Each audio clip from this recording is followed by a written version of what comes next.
Okay, we are live. Great, thank you. Good evening and welcome to the Finance and Claims Committee meeting for Thursday, May 13th, 2021, beginning at 7:03 p.m. And we'll begin the meeting with the roll call of Finance and Claims Committee members. Councilmember David Hooverman. Present. Councilmember Tom Keegan. Here. Councilmember Nick Sacchinelli. Councilmember Diana Revolus. Here. Councilmember George Theodoridis. Here. Councilmember John Kides informed me that he would not be joining, and myself, Greg Burnett, so we have a quorum. Moving on to item 3, which is public participation. I know no emails were sent in. Larry, is there anyone from the public signed on wishing to speak tonight? We don't have anyone from the public signed on. Okay, with that, we'll close public participation and we'll move on to item number 4, which is approval of the minutes from the Finance Committee dated April 8th, 2021. Do we have a motion on the minutes? So moved. Thank you, Councilmember Hooverman moves the minutes. Any corrections? I know I have a couple, and thank you, Lisa, for submitting a couple of updates. Starting with page 1 of 8, at the under attendees, it simply says Jessica V, and that should be appropriately updated to say Jessica Vanashek, Vonashek is the spelling of her last name.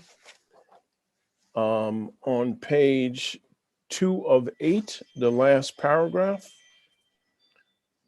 the sentence that reads, due to the extended grace period, and it says March 31st, that should be changed to February 1st. And the sentence continues, was not the end of the cycle, it should be then comma, rather April 1st was. So it should read as change March 31st to February 1st, and then after cycle a comma and finish the sentence. And on page 3 of 8, the first paragraph, the second to last sentence, it should say they will be filing lien certificates. Lien should be spelled L-I-E-N as opposed to L-E-A-N. And one final update, which is page 6 of 8 at the very top, the correct spelling again of Jessica's last name, Vonashek, V-O-N-A-S-H-E-K.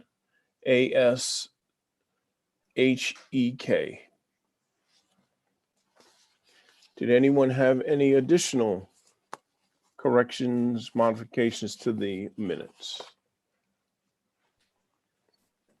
Okay, seeing here and none, we'll do a roll call vote on the update of the minutes. Councilmember David Hooverman. Aye.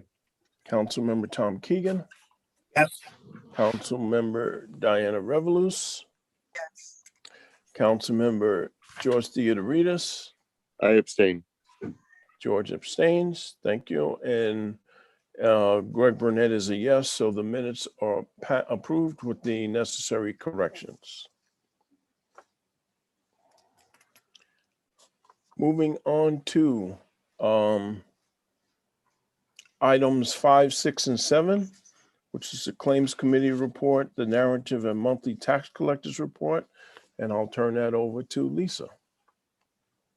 Good evening. Can you hear me okay? Yes. Okay, great. Good evening. Thank you. The Claims Committee report for this month actually is going to be for information purposes only. We did have an item that was going to be a special request and we want to rescind that item. It's going to be handled differently. so I don't require a vote on the claims this month.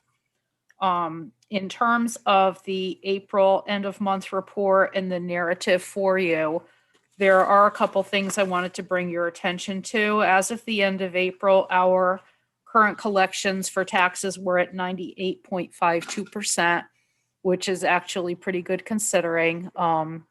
We did file, as you noted in your minutes, lien continuing certificates on the very last day of the month of April. We normally do that in mid-March.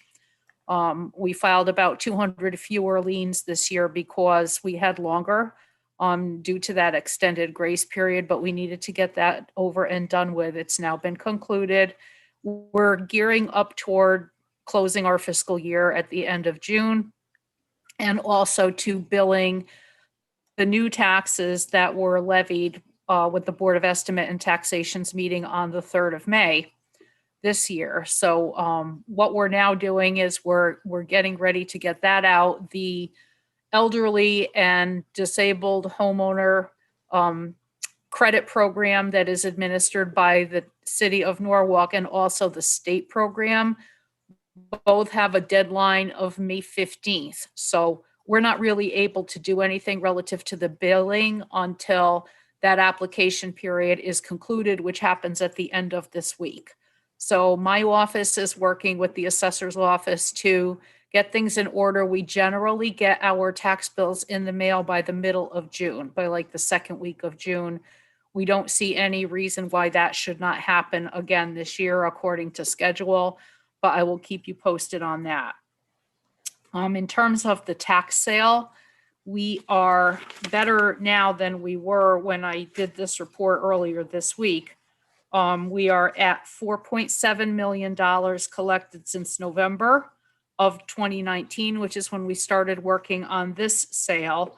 130 properties have paid in full, and we will be sending out another set of notices the first week of June.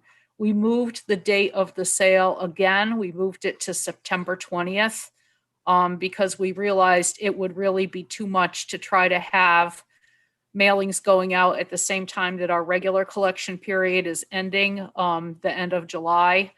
It ends up being a very busy time anyway. So we moved the sale to the middle of September. It's the third Monday in September, and I'll have probably more information about the sale for you with next month's report. But the good news is that we've already collected enough on this sale that it already makes it our best sale ever, because our previous record was 4.6 million and we're already at 4.7 for this one. So that's a good thing.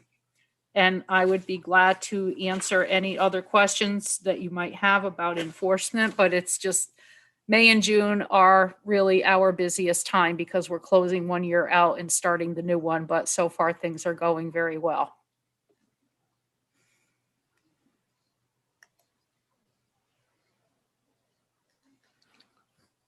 One question I had, Lisa, with 2 months remaining, and we're ahead from a collection rate right now as compared to last year. How any predictions on how we're going to finish the fiscal year from a tax collection rate standpoint? It's very hard to predict because last year was when the bottom fell out of everything due to COVID. So in the middle of March of last year was when everything shut down for a while. We were still open and we were still taking payments, but it was very spotty. Whereas now things have sort of picked up. So it makes sense that we're ahead of where we were last year, because last year we were kind of low. But I think that relative to what we were budgeted to collect, I think we'll be fine. Relative to where we stand with delinquent enforcement, I think we'll be okay. We did take a bit of a hit with some of those very large refunds that had to be given back. So that affected our collection rate relative to the delinquent amounts. But I think I would defer to the CFO. He's on this meeting as well. But I think my prediction would be we would be okay. But let's see what Henry has to say. I would echo the eminent tax collector that we will be okay. I look at this weekly chart that Lisa prepared when COVID hit last March. We're now up to 61 weeks of history, but they straddle 2 tax years. So it's just a different slice on a very strict cash basis. And for the 61 weeks, starting March of 19 to the beginning of May of 20 versus March of 20 to the beginning of May in 2021 currently, we are up by 18.3 million. We're up by 5.2%. And as you know, the levy goes up every year. So we expect to increase the amount that we collect. But as you also recall, with COVID imminent, when we finalized the budget, we reduced our estimated collection rate from 98.6 to 97.6 to be conservative. And it would appear, for my money, that we're going to come in closer to the 98.6 that we have done historically. So knock on wood, I don't want to jinx anything, but so far so good. We've held up well with the collections. We're now almost getting to the post-COVID, post-vaccine reopening, which is back to the new normal. But I think for the 15-month period, we've done very well. Yes, Councilmember Hooverman. Thank you, Chairman Burnett. First, I just want to say thank you to Lisa and your team for the work that you guys have done over the course of this chaotic madcap year that we've had. And thank you for that. I really appreciate it. A couple quick questions.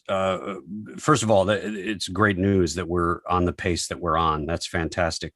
How many properties are left in the tax sale right now? If you say you've collected on 130 properties, so what is left?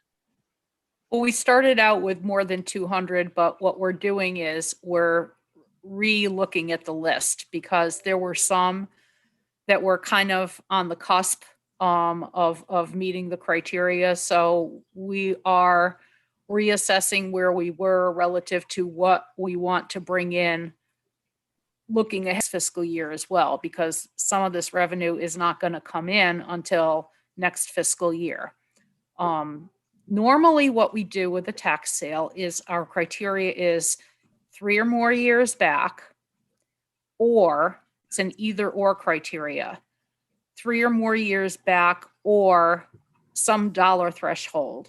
So the threshold is usually something like $20,000, $18,000.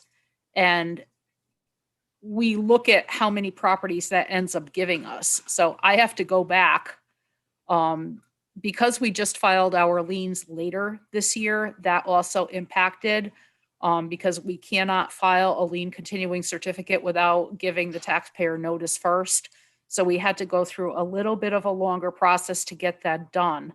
What we're doing between now and the second week of June is we're looking again at our delinquent properties. And if there's some that are very close to the cusp of meeting the threshold, we're going to send them a letter and say, look, you're very, very close.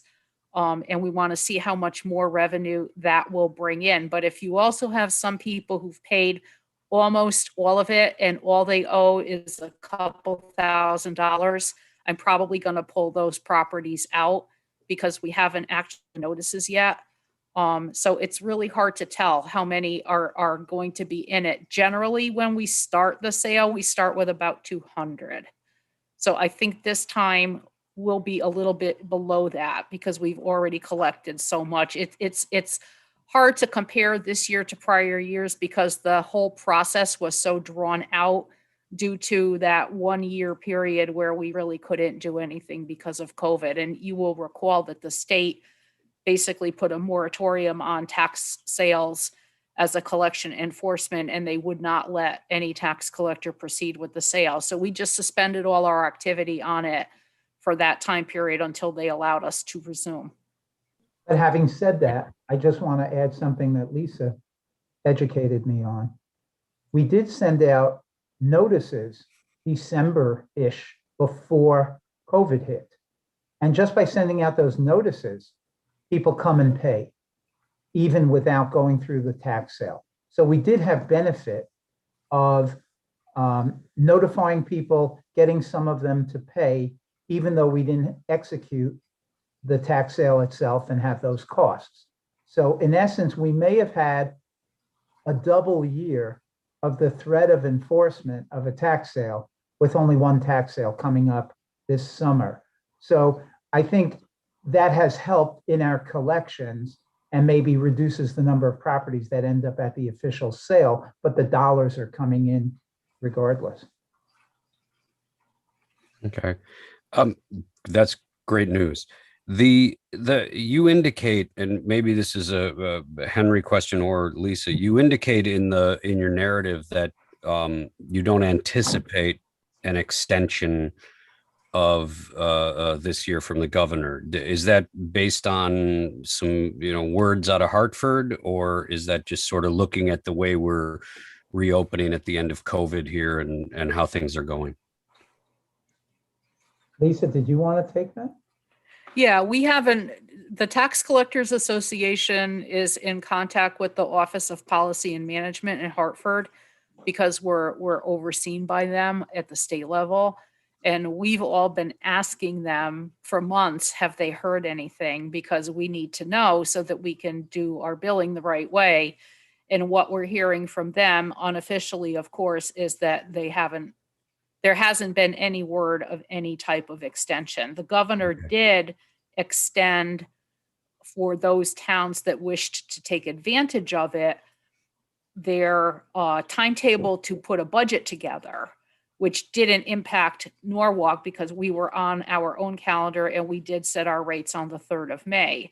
There are some towns that have not done that, that have a different budget process than we do. But in terms of a tax payment extension or deferred grace period or something like that, it doesn't look like they're going to do anything, but you can't really tell. But what we're hearing from them through the grapevine is that nothing is going to be given this time.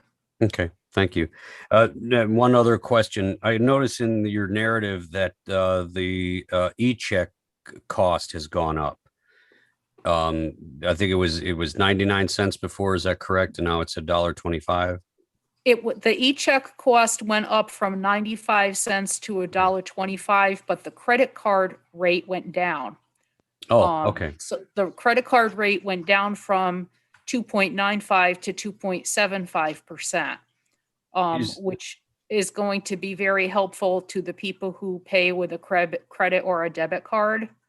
So it was a compromise. The 30-cent increase on the e-check is, what we paid to get them to come down on the other rate. Okay. And is that something that we anticipate seeing fluctuations in year to year, or is this just since we've started with a new service over the course of the last year, sort of working the bugs out, so to speak? Working the bugs out, so to speak. Oh, okay, great. Thank you. Appreciate You're the welcome. answers. Great. Any additional questions? Okay. So the Claims Committee report, the narrative, and the monthly report are all for information purposes. And once again, we'd like to thank Lisa and your team for keeping the cash register open throughout COVID. And we're seeing the results in a great collection rate. So thank you for your hard work and your team's hard work. You're welcome. It's our pleasure. Thank you. Our pleasure. Thank you. And we'll see you next month. Yes. Thank you. Everybody stay well. Thanks, Lisa. Great.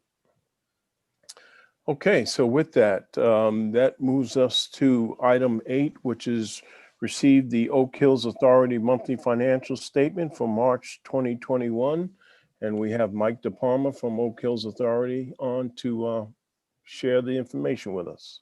All right, thanks. Mike DePalma, 110 Perry Avenue. I'm the vice chairman of Oak Hills. So as you can see from March report, exceeded budget, exceeded expectations significantly based on what we thought. And when you look at where we stand cash positive wise, over $250,000. That actually has increased. I talked to Mark, our controller, today. He said that for April, we had over 3,600 paid rounds compared to a 2,200 round budget. So far exceed, over 60% in excess of what our budget had been. So things are going very well. Course is doing well. We expect the halfway house to be open next Thursday, hopefully the 20th, if everything goes to plan. And then the restaurant renovations and some of the repairs we have to do in there should be available June 1st. I think that's a little bit aggressive, but that's still what we're being told.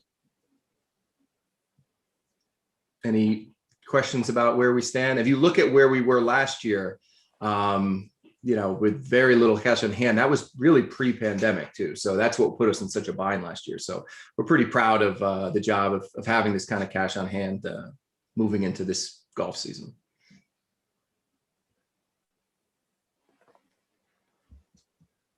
Yes, Councilmember Hooverman. Thank you, Chairman Burnett. I guess the question I have is, this was brought up last month.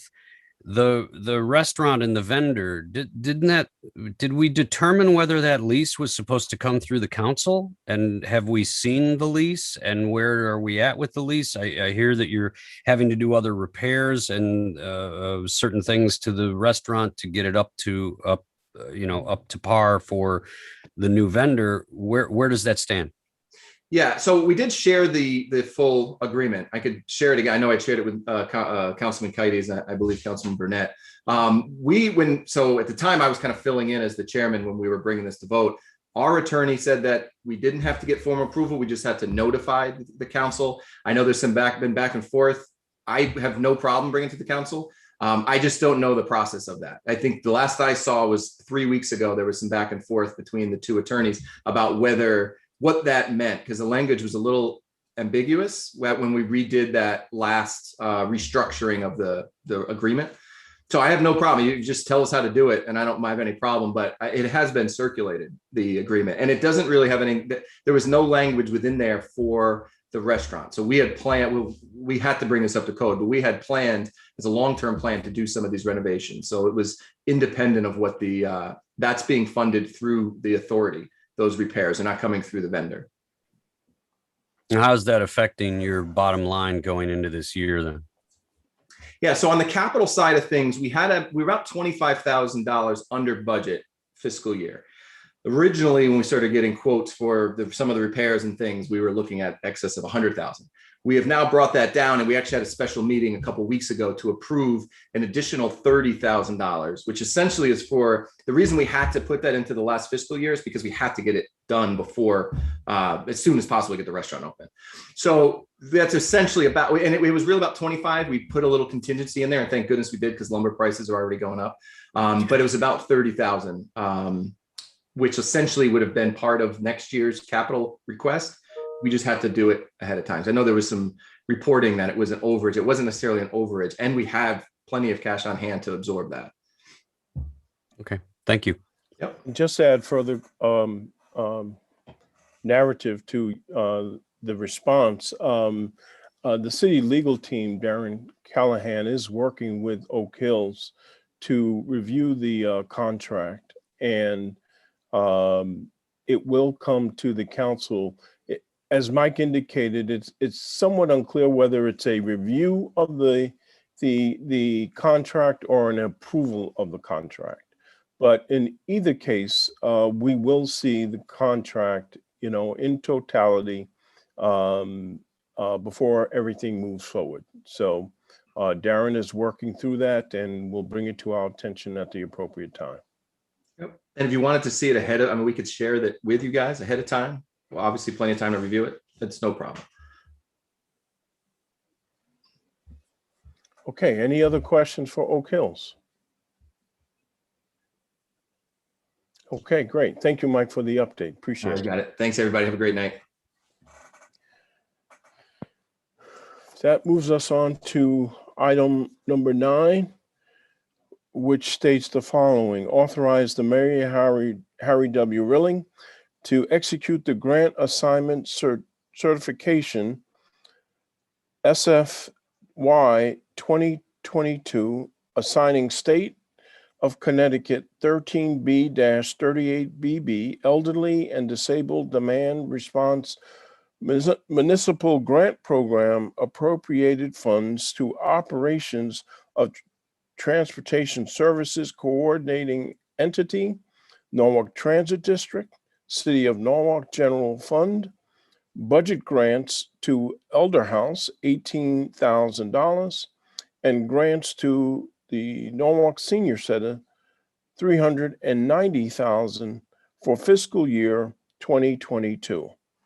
Do we have a motion on this item? Councilmember Hooverman. And we have Lamont Daniels, who is our Chief of Community Services, to provide background on this particular request. Hi, good evening, Chair. Good evening, everyone. So I'm here today, Lamont Daniels, Chief of Community Services. So this is an annual certification process that the city engages with. I am here today as we have moved the grants from Elder House and the Norwalk Senior Center to my department. These are annual grants that we provide for these services for the Norwalk Senior Center and Elder House. So for the purpose of this discussion, the transit district engages our state for matching dollars. As you can see, with the $390 and $18,000, the city will be allocating $408,000 to senior services. This allows the transit department to go before the state to the municipal program, and the city then receives 50% of that to provide and expand additional transport services, such as our dollar ride and other transportation services to ensure seniors can move around and get to where they need to go. So with the city's investment in $400,000, our city, through the transit district who oversees the funding, will receive approximately 50%, which is about $200,000 to support our seniors. So I'm asking for your approval to move this so the mayor would sign the certification, which basically is guaranteeing that the city is committed to this dollar amount so that transit district can go forth before the state and we can receive that additional money to expand transportation services to our seniors. Any questions for Mr. Daniels? I think it goes without saying, anything we can do to assist our seniors, we're on board 100%. So, Yes, sir. Seeing no questions, I'll call for a roll call vote. Councilmember Hooverman, Aye. Councilmember Keegan, Yes. Councilmember Revolus, Aye. Councilmember Theodoridis, Yes. and Councilmember Burnett is an aye, so it's unanimous. So thank you, Mr. Daniels, and we'll move this forward to the full council for approval on Tuesday, May 25th at the Common Council meeting. Thank you, Chairman and members. Have a great evening. Thank you. Thanks, Lamont. This moves us on to item 10, which is to review the Board of Estimate and Taxation's business as of May 3rd. And we have a resolution, as stated, resolution making appropriations for various public improvements aggregating $31,416,972 for fiscal year 2021-2022 capital budget, and authorizing the issuance of $31,416,972 general obligated bonds of the city to meet certain appropriations in fiscal year 2021-2022 capital budget. Do we have a motion on this resolution? Councilmember Keegan, thank you. And we have our Chief Financial Officer, Henry Dakowitz, to walk us through this request. Thank you, Chairman. So this is the culmination of our capital budget process for this year. This is establishing the capital budget for fiscal year 2022-23. We've established that the gross appropriations total 31.4 million. We anticipate revenue funding, typically grants from the state, in the amount of 6.4 million, with a net appropriation or a net cost to the city of 25 million.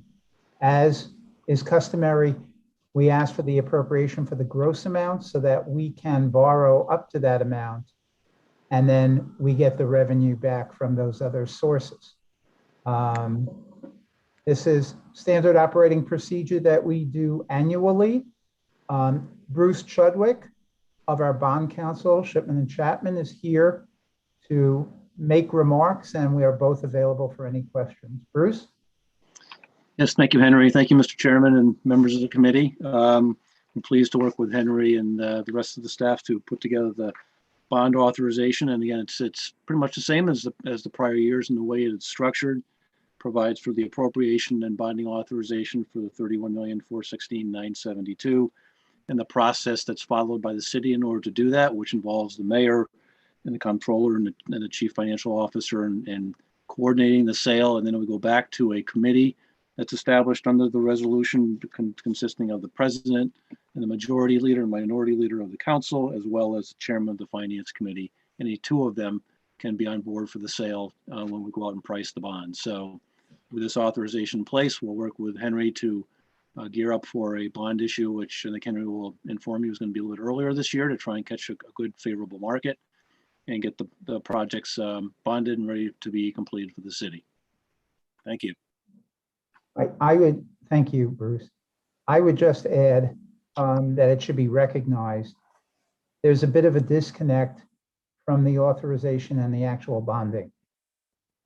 Because of IRS regulations, we are not allowed to borrow more money than we need or for longer periods of time that we need. And bond counsel nods their head. I've learned my lessons well.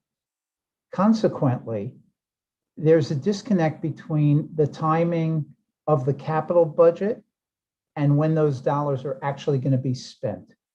So what Chitsame and I do now on a quarterly basis is we ask all the departments that have capital expenditures, the two largest being the Board of Education and the Department of Public Works. And quarterly, we ask them, as well as all the other departments, to forecast what their actual cash flows are anticipated for the subsequent 2 years. The reason that's important, so that's cash outflows, expenditures they expect to make, and reimbursements that we expect to get in. So it becomes critical from our treasury perspective to make sure that we have sufficient funds available for the cash flow needs of these capital projects, but at the same time, not too much, which would run afoul of those IRS regulations. So that's why there's a little bit of a mismatch. And that's why we will probably be borrowing $40 to $45 million rather than the 31 million, because we have prior authorized projects and we expect some cash flow for that. So we try to borrow annually based on what our cash flows are. And then on the budgeting process and authorization, we have you, the council, and the BET look at the projects and approve them and authorize them. Additionally, I have to add, Bruce and I were just on a call before this committee's meeting. I have been approached by Gil Kernan, who's the treasurer of the 6th taxing district. And they have some capital needs of about $550,000. I think they're repaving some parking areas and maybe some other capital expenditures. And I was not familiar, but what's happened in the past is the tax district requests the city to borrow on their behalf, add it to what we're borrowing. And then we enter into contracts with them where we're giving them the money, lending them the money. They pay us back based on our debt service schedule. And so it's really a way to minimize the costs and for them to get the benefit of our expertise because we go to market on a regular basis. Unfortunately, I was not able to get all the numbers and the documentation into tonight's resolution. We will be coming back to get that. The other issue that affects that is that interest rates have risen over the last 5-6 months. But most recently, the last 4 or 5 weeks, we've seen a tightening and interest rates have come down. Demand has gone up, supply has gone down, and interest rates have come down. Normally, when we borrow over the summer, we borrow in August or September. But because of the market, I've been in touch with our financial advisor. We may want to go to market a little bit sooner this year, in mid-July, to try to get those low interest rates before they move away from us. So we may have a little bit of a tight squeeze to get all these approvals for the $550,000 for the 6th taxing district. So I will be contacting Mr. Chairman and some others, representatives of the 6th taxing district on the council, to try to just get all the necessary legal approvals, obviously with Bruce's help, so that when we go to market, we could just add on that $550,000 and accommodate that taxing district for their capital needs.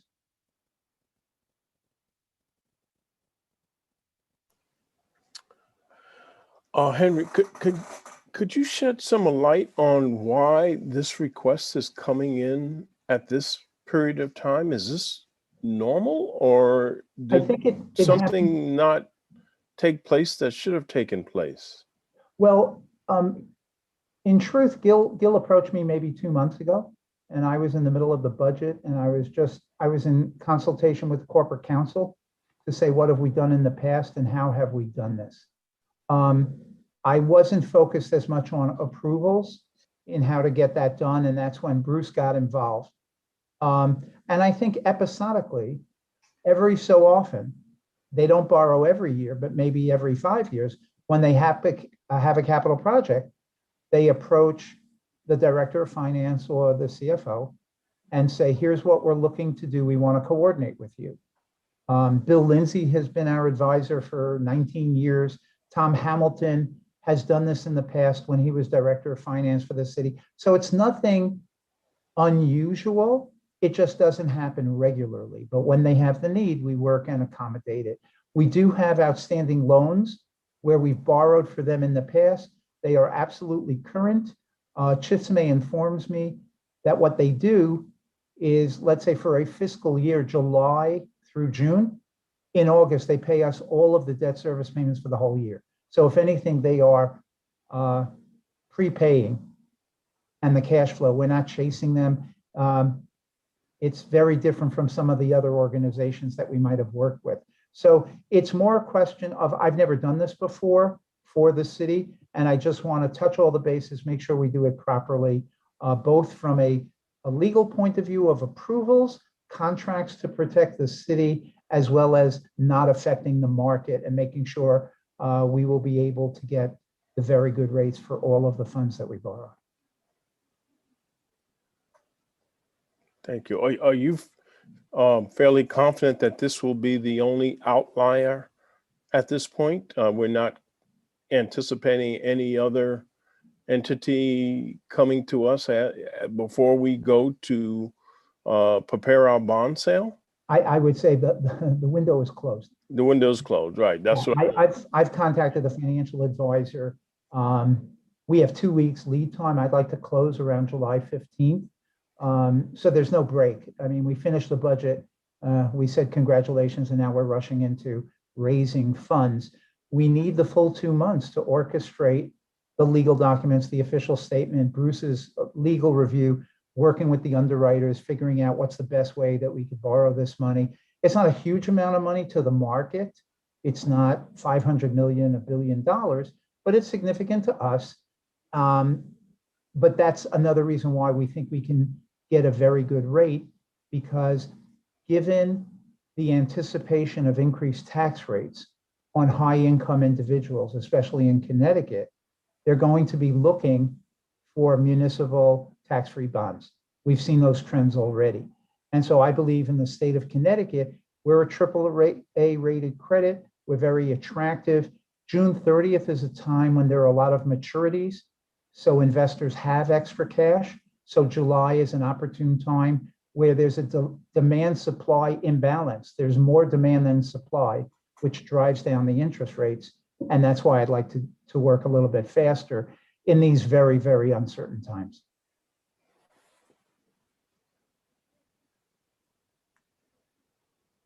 Great. Any other questions or comments related to, yes, Councilmember Hooverman? Just one quick thing is, again, also to you, Henry, thank you for the last year and the education that you've, I know, given to me and others. It's been fantastic, and the work that you've done, exemplary. My With pleasure. this bonding season, Yes.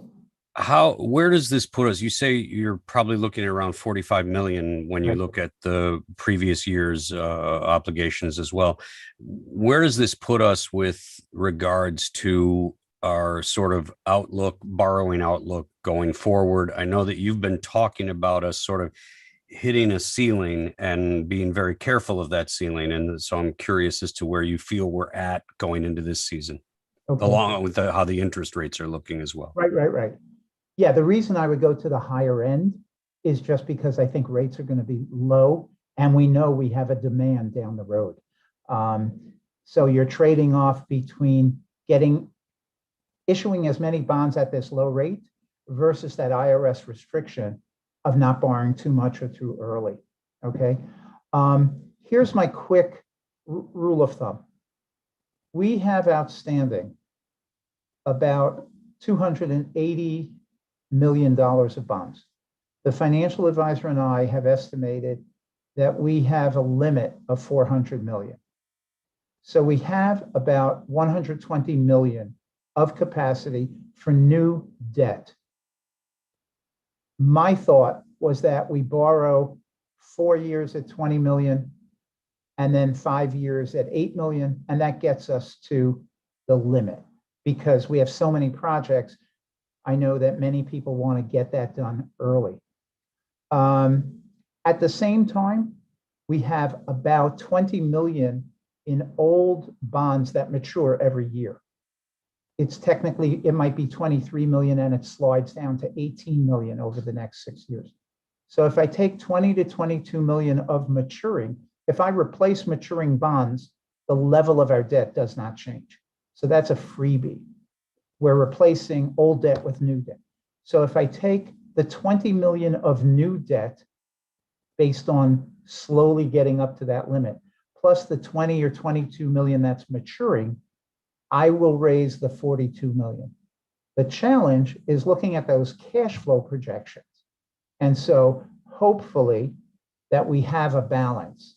So we have some cash available now through this fiscal year, but we also know we're still doing construction and payments. So let's assume we'll have a little bit of cash left, plus the 40, 42, 45 million. And then we look at the cash flow of all those hundreds of projects. They could be the monster school construction. They could be smaller projects for ventilation systems and all the others you know about. But now we just add up on a calendar projection, when do we need the cash? And that's the juggling that we're doing. So as I said, Chitsme is out to the departments. We're going to get those projections. We feel 40 to 45 is about right, balancing, grabbing the low interest rates with not going up to that limit too quickly, having enough cash for what we want to do on the construction and expenditure side, but at the same time, not having a problem with the IRS. So it's a little bit of a juggling act. So in broad strokes, that's what we're doing. Then we will talk with the financial advisor and the underwriters to figure out how we structure this deal to get the best terms and conditions. Thank you. Appreciate that. Quite welcome.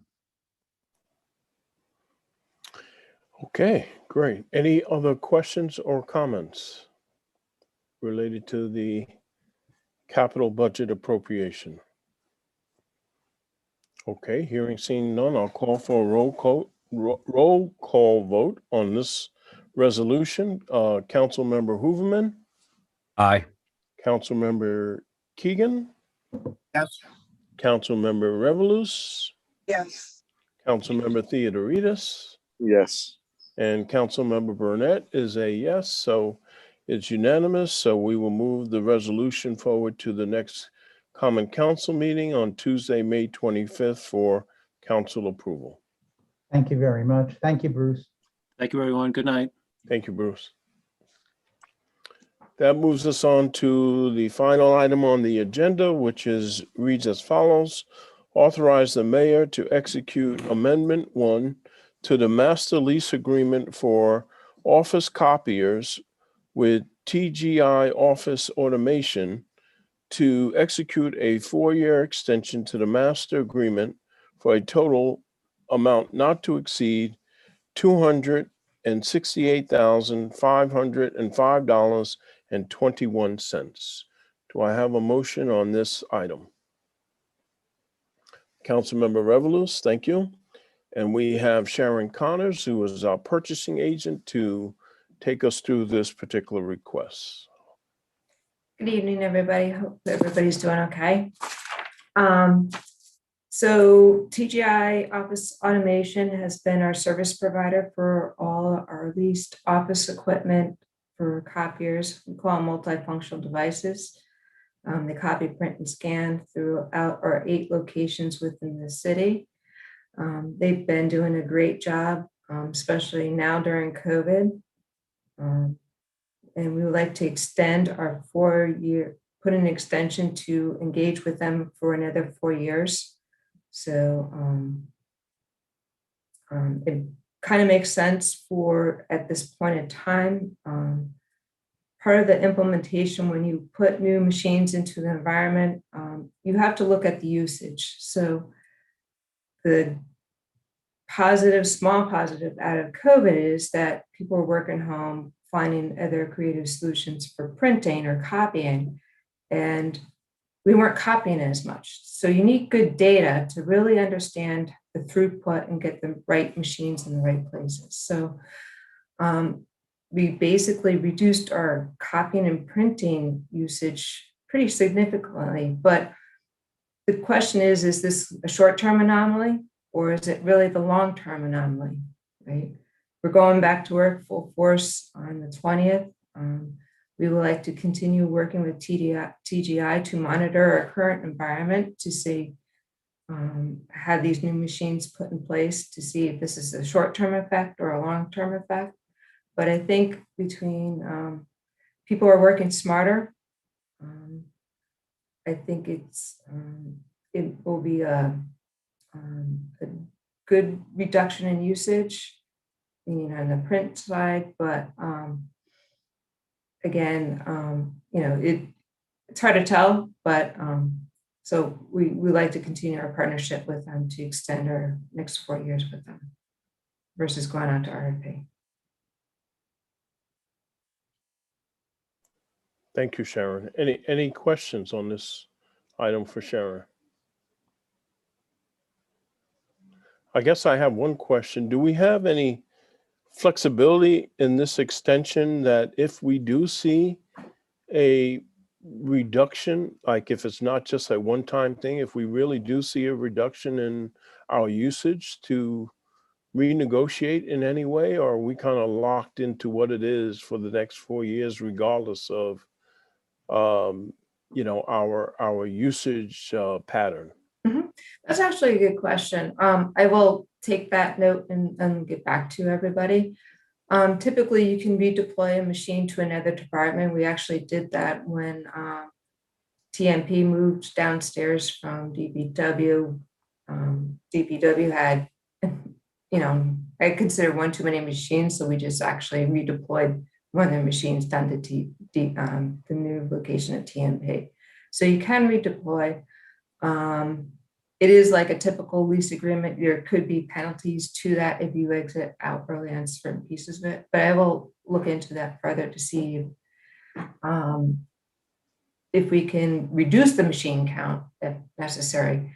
What is a little bit different here in the city, we'll say in the city versus the private sector, we are in very siloed offices. so we don't have that shared space like you would see in a typical corporate office environment where you have a copy room centrally located to everybody, where you have open floor plans. So it's very easy to print securely, go pick it up and go back to your office. Here we have individualized departments. And so each department has a machine, minimally, just one, Some areas, good example, P&Z and conservation, it's a very long office space. So they actually have a couple of machines in there. And actually we're in this implementation, or if we do the extension, they do have extra machines, and we're actually pulling the extra machines out of there. So we are looking at the current environment before we execute on the agreement to make sure we have the right amount of machines in each location. So it's a little bit logistically challenging due to physical limitations of our office space. And is this is just an agreement on the city side, I'm assuming. So That is correct. I'm assuming the Board of Ed has something similar with the same vendor or another vendor? They have a similar arrangement, but they have a different provider. I believe it's Xerox, or sorry, CBS. Well, that might be an item for the efficiency study to maybe we get one contract across the Board of Ed and the city and save everybody some money. Oh, I'm all for that. Karen and I always partner on things where we can share, volumes. And this is a good example. There's opportunity because if you add more, both volumes together, it does help reduce the cost for everybody. So, yeah, Karen and I partner all the time. Karen, I don't know if you guys know this, Karen Bartron is my counterpart at North Public Schools.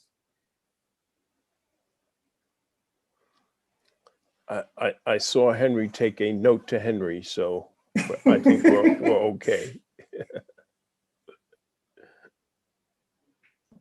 I had one question, which was, Sharon, are we charged by the machine or by the copy volume? We are both. So there's a base, we'll say a base monthly amount. And then every time you, we'll say have output, meaning you printed a document, we are charged for that too. And there's a different charge rate for black and white printout versus color printout. See, what I've seen in the corporate world is just what we went through with COVID. When there's a reduction in the total throughput, sometimes the vendor says, I could put in a smaller, more efficient machine and reduce your costs.